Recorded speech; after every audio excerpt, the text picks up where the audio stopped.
అలాగే జగన్ గారి సైకాలజీ కోసం చెప్పాల్సి వస్తే అంటే ఆయన్ని మీరు స్టడీ చేసి ఉన్నారండి, స్టడీ చేసి ఉన్నారు కదా, సో చెప్పాల్సి వస్తే ఏ విధంగా మీరు ఆయన సైకాలజీ కోసం చెప్తారు? స్టడీ చేయడం అంటే నేను కూడా మామూలుగా ఒక రెస్పాన్సిబుల్ సిటిజన్ గా ఆయన్ని ఆన్ స్క్రీన్ చూసాను, ఆయన ఏమేం చేశారో అబ్జర్వ్ చేశాను, దాన్ని బట్టే నేను చెప్పగలను. మనకు పర్సనల్ గా ఆయనకు తెలియదు కదా.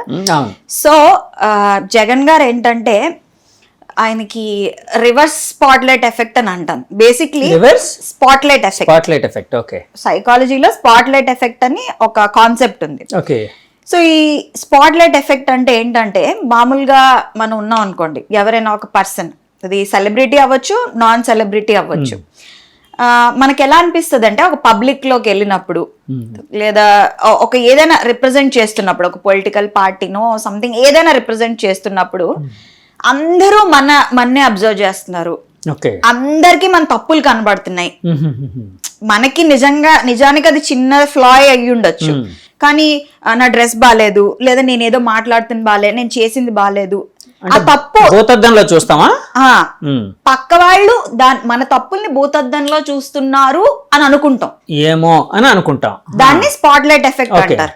అంటే స్పాట్లైట్ అంటే ఏదో పక్క వాళ్ళు మన తప్పుల్ని ఒక స్పాట్ లైట్ వేసి, చూసారా స్పాట్ లైట్ అంటారు సినిమాలో, అట్లా స్పాట్ లైట్ వేసి చూస్తున్నారు అన్నట్టు ఫీలింగ్ వస్తుంది.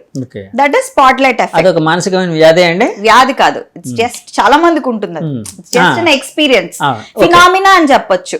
చాలా మందికి ఉంటుంది, మనలో కూడా ఉంటుంది. మన తప్పులు చూసేస్తారు, మనం ఏమైనా తప్పు మాట్లాడితే తెలిసిపోద్ది అని ఎక్కువగా అనుకుంటాం, అది నార్మల్. మనకి ఇప్పుడు జగన్ గారి విషయంలో తీసుకున్నట్లయితే రివర్స్ స్పాట్ లైట్ అంటే ఏంటి, నాలో ఏం తప్పులు లేవు, అసలు ఎవరు నన్ను పర్ఫెక్ట్ గానే చూస్తారు. సో స్పాట్ లైట్ ఎఫెక్ట్ అంటే నా తప్పులు ఎవరు తెలిసిపోతే అనుకోవడం. రివర్స్ స్పాట్ లైట్ ఎఫెక్ట్ అంటే కంప్లీట్లీ ఆపోజిట్, నాకేం తప్పులు లేవు, నేను అంత పర్ఫెక్ట్ గా ఉన్నాను. Because he is only surrounded by a very limited number of people. చాలా తక్కువ మందిని ఆయన కాన్ఫిడెన్స్ లోకి తీసుకుంటారు నాకు తెలిసి. ఆయన చుట్టూ ఎవరైతే ఉన్నారో ఓన్లీ వాళ్ళ తాలూకా ఐడియాస్ కానీ వాళ్ళ తాలూకా స్ట్రాటజీస్ కానీ. బికాస్ ఇక్కడ మీరు తీసుకున్నట్లయితే ఏదైనా ఒక స్ట్రాటజీ ఫెయిల్ అయింది అనుకోండి, ఇంకా కొంతమంది వాళ్ళ సర్కిల్ కాకుండా కొత్త కొత్త ఒపీనియన్స్, మనం ఇందాక మాట్లాడుకున్నట్టు కొత్త కొత్త ఒపీనియన్స్, కొత్త కొత్త పర్స్పెక్టివ్స్, ఏ ప్లాన్ బి సి ఫెయిల్ అయిపోతే మిగతా ఆల్ఫాబెట్స్ అన్ని ఉన్నట్టు ఆయన అట్లా ఎక్స్ప్లోర్ చేయకపోవడం వల్ల కూడా I think that is one of the drawbacks of Jaganmohan Reddy గారు that happened this time. So అంటే జగన్ గారిని కూడా చాలాసార్లు చెప్పేటప్పుడు, అంటే చాలా మంది చూసినప్పుడు, అంటే అభిమానులు మామూలు పర్సన్స్ అంటే న్యూట్రల్గా ఉండే పర్సన్స్ అనేది పక్కన పెడితే ఆయన ఫైటింగ్ స్పిరిట్ అనేది కూడా చాలా గొప్పగా ఉండేది. ఎందుకంటే పార్టీ పెట్టి ఒక 12-15 సంథింగ్ ఏదో ఎంత అయింది, అప్పటి నుంచి ఆయన పార్టీని నడుపుతూ ఒక పాదయాత్ర అనేది ఒకటి మొదలుపెట్టి తర్వాత జనంలోకి మమేకం అయ్యి జనాల కాన్ఫిడెన్స్ తన మీద వచ్చేటట్టు చేసుకొని, సో ఒక్క ఛాన్స్ ఇంకోటి అంటే జనాలకి అతని మీద నమ్మకం కలిగేటట్టు చేయించుకోగలిగారు, అంటే ఒక పొలిటీషియన్గా. సో ఆ స్పిరిట్ అనేది, ఆ మొండి పట్టుదల, కొంతమంది మొండి పట్టుదల అంటారు, మొండితనం అంటారు, అలాంటిది చూస్తూ ఉంటే ఒక సైకలాజికల్ గా అతను చాలా స్ట్రాంగ్ గా ఉన్నారు అన్నట్టు కూడా అనిపిస్తూ ఉంటుంది. అలాగే ఏమైనా అనుకోవచ్చా అండి? డెఫినెట్లీ అండి, he's definitely a strong leader, with a very strong mind set. ఎందుకంటే జైల్లో ఉన్నారు, బయటకు వచ్చారు, ఎప్పుడు కూడా ఆ మైండ్ సెట్, ఆ మొమెంటము, ఆ స్పీడ్, ఆ జనాల్లోకి దూసుకెళ్లడం అనేది చాలా బాగుంది. సోషల్ ఇంజనీరింగ్ అనేది, the way he interacts with people అనేది చాలా బాగుంది. బట్ ఈయన చేస్తున్నది, ఈయనలో ఉన్న ఇంకొక విషయం ఏంటంటే లోకస్ ఆఫ్ కంట్రోల్ అంటాం. అది ఆయనకి ఎక్స్టర్నల్, బయట లోకస్ ఆఫ్ కంట్రోల్ అంటే ఏంటంటే, అంటే ఏంటంటే ఇప్పుడు ఏదైనా ఒక రిజల్ట్ వచ్చింది, లేదా ఏదైనా ఒకటి జరిగింది మనకు సంబంధించి, ఇప్పుడు నాకు ఒక బాధ వచ్చింది, నా బాధ రాగానే వేరే బయట ఉన్న ఎక్స్టర్నల్ ఈవెంట్, లేదా ఈ మనిషి వల్ల ఇలా జరుగుండకపోతే, ఇది జరగడం వల్లే నేను ఓడిపోయాను, వాళ్ళు అలా అనడం వల్లే నేను ఓడిపోయాను, వీళ్ళు ఇక్కడ ఉండడం వల్లే ఇది జరిగింది. ఇప్పుడు ఫర్ ఎగ్జాంపుల్ ఇంకా సింపుల్ గా చెప్పాలంటే, ఒక ఎగ్జామ్ ఫెయిల్ అయ్యారండి, ఒక ఇంటర్వ్యూ బాగా రాలా, దాన్ని మీరు రెస్పాన్సిబిలిటీ తీసుకోకుండా, అంటే మీరు ప్రిపేర్ అవ్వలేదు, మీరు సరిగ్గా ముందు సెట్ చేసుకున్నారు అని కాకుండా వేరే వాళ్ళ మీద బయట ఏదైనా మనిషి మీద అవ్వచ్చు, ఏదైనా అవ్వచ్చు, బయట వాళ్ళ మీద పెట్టడాన్ని ఎక్స్టర్నల్ లాకస్ ఆఫ్ కంట్రోల్ అంటాం. కానీ పీపుల్ ఎక్కువ అలాగే ఉంటారు కదండి. చాలా సార్లు అంటే ఎక్కువ శాతం ఎందుకంటే మంచి అంతా జరిగితే ఏదైనా గుడ్ జరిగితే అంత వాళ్ళ గొప్పతనం అంటారు. ఏదైనా అంటే వాళ్ళకి అది నా విషయం కాదు, వేరే వాళ్ళు ప్రాపర్ గా చేయలేదనో లేకపోతే ఇంకోళ్ళు సరిగ్గా చేయలేదనో ఇలాగా కప్పదాటు ధోరణి అంటారు చూడండి. అలాగే సో అది లోకస్ ఆఫ్ కంట్రోల్ అంటే లోకస్ ఆఫ్ కంట్రోల్ ఇంటర్నల్ ఉంటే అంటే ఇంటర్నల్ అంటే ఇప్పుడు ఏదైనా విషయం తప్పు జరిగింది, ఏదైనా రాంగ్ జరిగింది, అప్పుడు నేను బయట వాళ్ళని బ్లేమ్ చేయకుండా ఓకే ఇది నేను ఇలా తప్పు చేసి ఉండుంటాను, ఇది నేను సరి చేసుకుంటే ఇంకా బాగా జరిగేదేమో అనుకోవడం internal locus of control.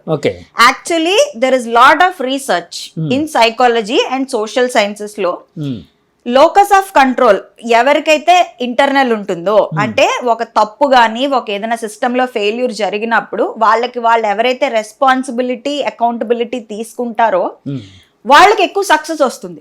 Okay. ఎవరికైతే లోకస్ ఆఫ్ కంట్రోల్ ఎక్స్టర్నల్ గా ఉంటుందో వాళ్ళు they are normal people. Okay. ఇప్పుడు ఆర్డినరీ నుంచి ఎక్స్ట్రాడినరీ అవ్వాలంటే ఏదో ఉండాలి కదా. సో ఇంటర్నల్ గా ఉండాలి. అది ఇంటర్నల్ గా ఇప్పుడు తప్పు జరిగితే ఎలా నేను కంట్రిబ్యూట్ చేశాను దానికి అని అకౌంటబిలిటీ తీసుకోవాలి. ఇప్పుడు బయట వాళ్ళని బ్లేమ్ చేయకుండా ఇప్పుడు ఓడిపోతే దానివల్ల అని కాకుండా నేను ఎక్కడ తప్పు చేశాను, నాకేంటి, ఇప్పుడు నా బిజినెస్ పడిపోయింది, ఎందుకు పడిపోయింది, నేను మార్కెట్ కండిషన్స్ ని బ్లేమ్ చేస్తానా, మనుషుల్ని బ్లేమ్ చేస్తానా, అది బ్లేమ్ చేస్తానా, లేదా నేనే నా లోపాలని కరెక్ట్ చేసుకుంటాను. ఆత్మ పరిశీలన అనేది చేసుకోవాలంటారు. అంతే. ఆత్మ పరిశీలనలోనే ఈ లోకస్ ఆఫ్ అకౌంటబిలిటీ అనేది తీసుకోగలగాలి.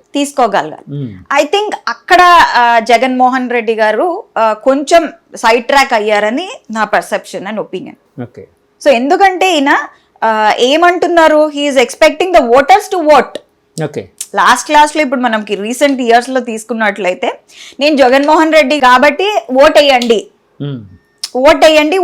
అన్నారు. ఒక మాట కూడా అన్నారు, అంటే 175 నియోజకవర్గాల్లో ఇక్కడ అంటే పోటీ చేస్తున్న క్యాండిడేట్లు అనేది ఎవరు అనేది పక్కన పెట్టేయండి, ప్రతి చోట జగన్ అనే ఒక వ్యక్తి ఉన్నారని గుర్తుంచుకోండి అని ఓటర్లతో అన్నారు. ఒక సభలో అన్నట్టు గుర్తు నాకు, జనంతో అన్నారు. సో ఆయన ఏంటంటే మొత్తము ఆ పని అంతా రెస్పాన్సిబిలిటీ అంతా ఓటర్స్ కి ఇచ్చారు. Okay.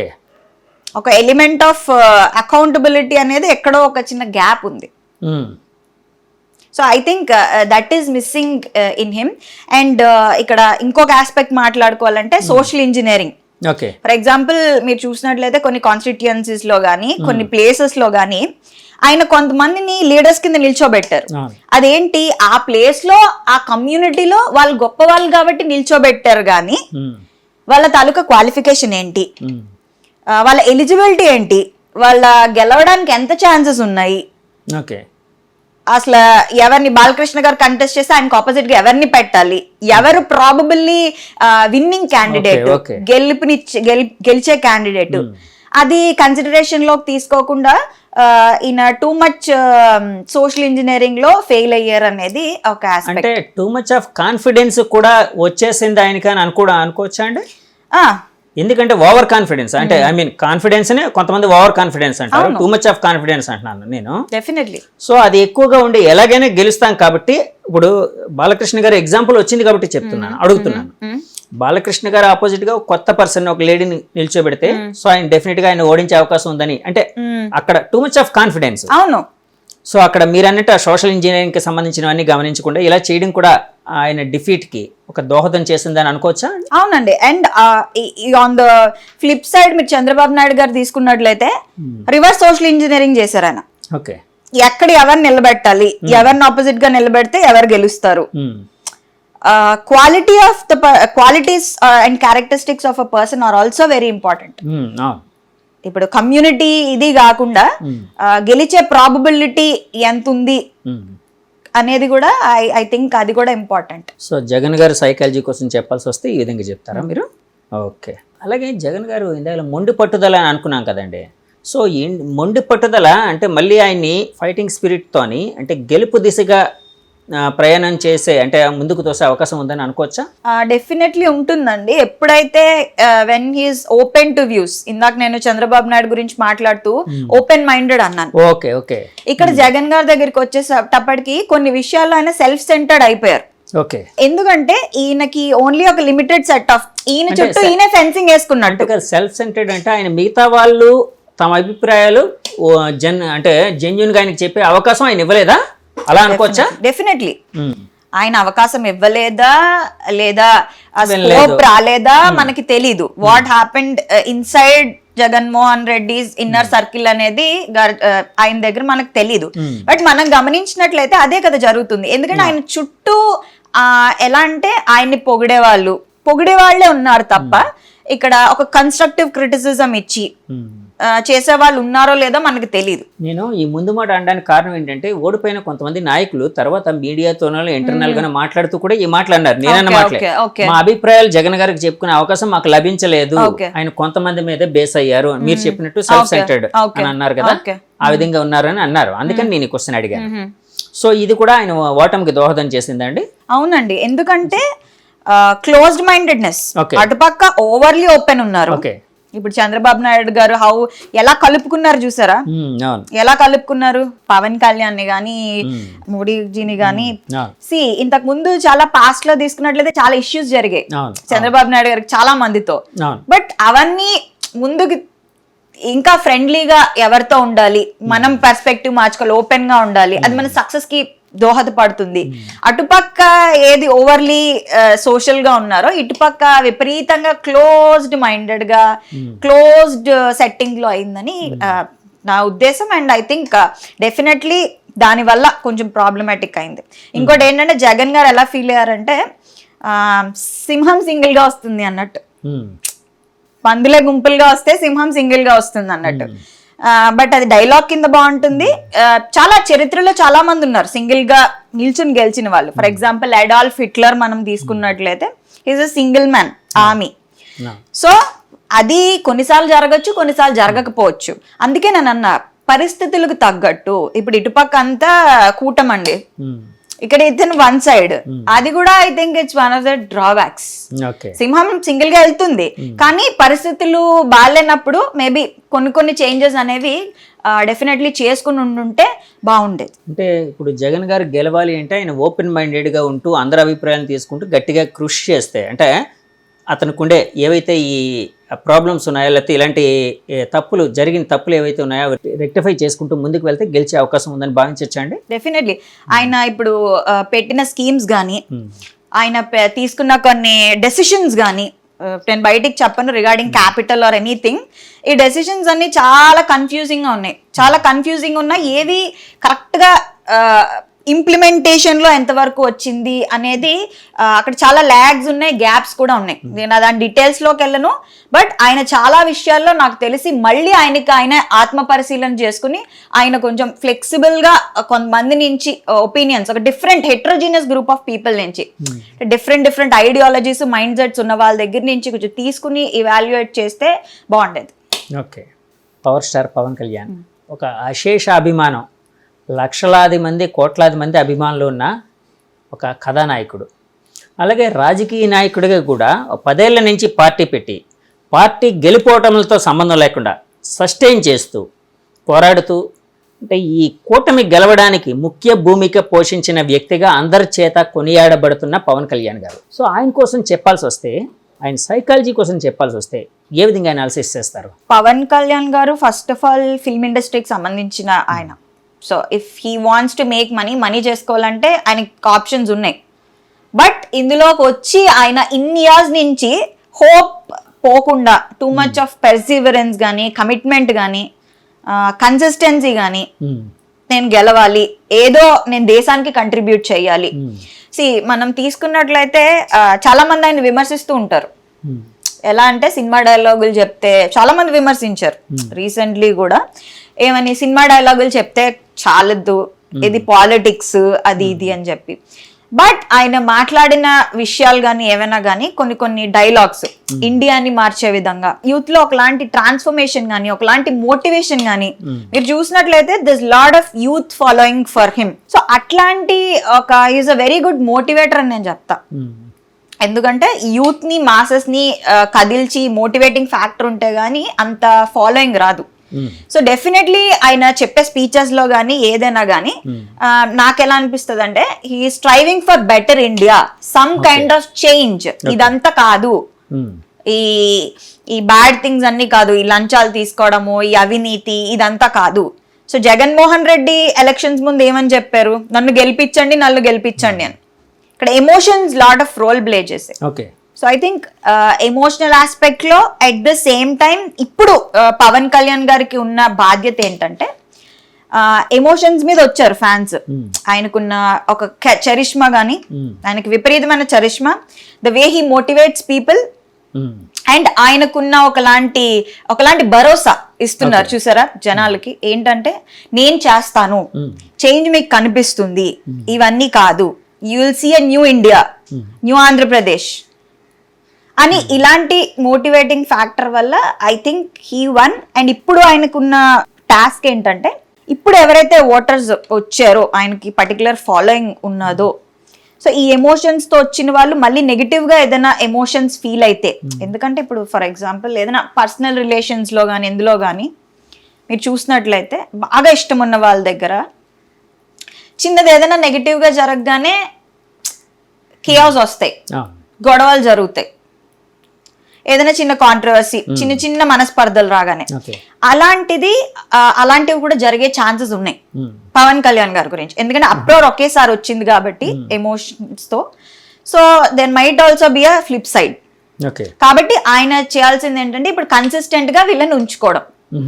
He's a very good leader who has the capacity to motivate people. అంటే ఇప్పుడు పవన్ కళ్యాణ్ గారు సైకాలజీ కోసం చెప్పాల్సి వచ్చినప్పుడు, అంటే నేను చాలాసార్లు ఆయన గమనించింది ఏంటంటే, ఆయన కొన్ని విషయాల్లో చాలా అగ్రెసివ్గా ఉంటారు. అంటే ఒక రకమైన అంటే పాజిటివ్ ఆవేశం, అంటే ఆయన అభిమానులు చెప్పేది ఏంటంటే ఆయన ఆవేశం ఒక పాజిటివిటీ వైపు ఉంటుంది అని. సో పాజిటివ్ ఆవేశం అనే దాన్ని ఎక్కువ ఎక్స్ప్రెస్ చేస్తూ ఉంటారు. అట్ ద సేమ్ టైం కొన్ని విషయాలకు వచ్చినప్పటికీ తను తగ్గించుకోవడానికి కూడా సిద్ధపడుతూ ఉంటారు. ఫర్ ఎగ్జాంపుల్ కూటమి, అంటే టీడీపీ జనసేన బీజేపీ కూటమి కట్టినప్పుడు సీట్ల విషయంలోనే చాలా మంది అతన్ని, అంటే ఈ కూటమిని విచ్ఛిన్నం చేయడం కోసం కొంతమంది, లేకపోతే ఆయన అభిమానులు, లేకపోతే ఆయన ఇంకా ఎక్కువ అడిగితే బాగుంటుందన్న కాన్సెప్ట్లో కూడా కావచ్చు. అంటే అలాగా అన్నది కాకుండా వాళ్ళు చేసింది ఏంటంటే చాలాసార్లు అతన్ని ప్రొవోక్ చేయడానికి ట్రై చేశారు. మీరు ఎక్కువ అడగండి, ఎక్కువ సీట్లు, మీకు 80 సీట్లు పోటీ చేసే కెపాసిటీ ఉంది ఇలా అని. కానీ ఆయన అన్ని ఒక ప్రాక్టికాలిటీ వైపు వెళ్ళి తను తగ్గించుకుంటూ కూడా, అంటే ఆ ఫ్రెండ్షిప్ అనేది ప్రాపర్గా మెయింటైన్ అయ్యేటట్టు చేశారు. సో ఈ రెండింటిని బేరేజ్ చేయాల్సి వచ్చినప్పుడు ఒకవైపు అగ్రెసివ్నెస్, ఆయన స్పీచ్ చాలా ఆవేశపూరితంగా ఉంటుంది, ఒకవైపు ఆయన చర్యలు చాలా కామ్గా ఉంటాయి. దీన్ని ఏ విధంగా సైకాలజీలో చూడొచ్చు అంటారు? ఏదో డైలాగ్ ఉంది కదా, ఎక్కడ నెగ్గాలో కాదు ఎక్కడ ఓడిపోవాలో తెలిసిన వాళ్ళే విన్నర్ అని చెప్పి. సో పవన్ కళ్యాణ్ గారికి ఎక్కడ నెగ్గాలో కదా ఎక్కడ తగ్గాలో కూడా తెలుసు. సో పవన్ కళ్యాణ్ గారికి వచ్చేటప్పటికి ఏంటంటే, నేను అదే ఇందాక చెప్పా కదా, మోటివేషన్. ఓకే. సో అగ్రెసివ్ గానే ఉండాలి స్పీచెస్. ఆ మోటివేటింగ్ ఫ్యాక్టర్ అనేది చాలా మందికి ఉండదు. I think with charisma and that speeches, that is how he gain voters whatever. ఎందుకంటే మనం ఎవరికైనా ఓట్ అయ్యాలంటే నమ్మకం రావాలి.